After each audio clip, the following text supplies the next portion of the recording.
Rare earth metal पर इस समय सभी देशों की पैनी नज़र है, क्योंकि रेयर अर्थ मेटल ही किसी देश की इकोनॉमी और किसी देश की इकोनॉमी को छुपाता है। मतलब इकोनॉमी डाउन होती है और राइज होती है। बहुत कुछ चल रहा है इस वक्त जियो पॉलिटिक्स में। आइए जानते हैं क्या है पूरा मामला और ऐसी खबर सामने क्यों आ रही है कि चीन और रूस आपस में मिलकर कुछ नया करने जा रहे हैं। देखो, खबर सामने आ रही है, रेयर अर्थ मेटल पर रूस की पैनी नज़र, चीन से मुकाबले की तैयारी। जाने क्या है इसके पीछे का असली गेम जो हमें समझना चाहिए। रूस रेयर अर्थ मेटल के उत्पादन में तेजी लाना चाहता है ताकि चीन की बढ़त को चुनौती दे सके।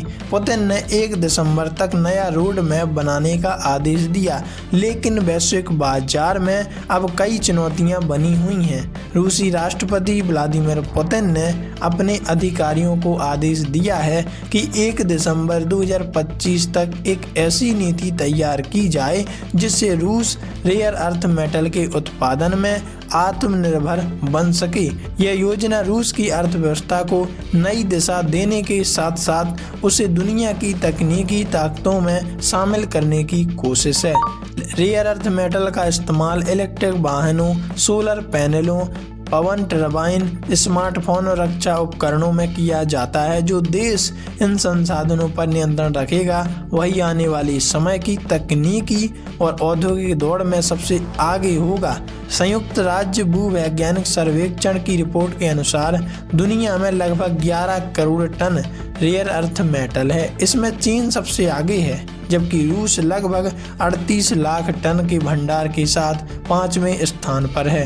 रूस के पास रेयर अर्थ मेटल का भंडार बड़ा है, लेकिन रूस की उत्पादन क्षमता अभी भी बहुत कम है, जो कुल वैश्विक उत्पादन का केवल 0.6% है।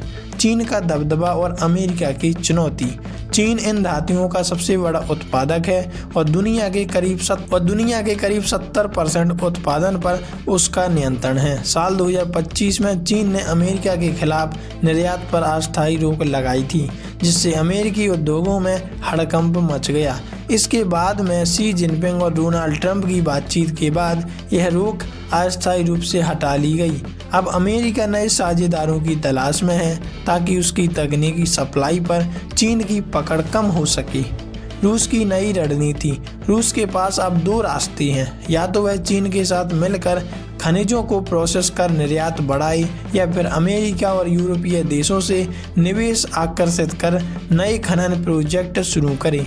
एक्सपर्ट का मानना है कि यह कदम रूस को आर्थिक और रणनीतिक दोनों स्तरों पर मजबूत बना सकता है। संसाधन तो हैं पर मुश्किलें भी हैं रूस के लिए। रूस के पास लगभग 15 दुर्लभ मृदा धातुओं के 2.85 करोड़ टन भंडार हैं, लेकिन विशेषज्ञों का कहना है कि इनकी खुदाई और प्रसंस्करण बेहद महंगा है। कई खनिज क्षेत्र कठिन भौगोलिक इलाकों में हैं और पश्चिमी प्रतिबंधों के निवेश भी सीमित है। इसी वजह से रूस की कई परियोजनाएं अब तक पूरी तरह से शुरू नहीं हो पाई। वैसे आप इस बारे में क्या राय रखते हैं? क्या अमेरिका साथ देकर कुछ फायदा कमाना चाहेगा या रूस चीन के साथ मिलकर कुछ बड़ा करेगा?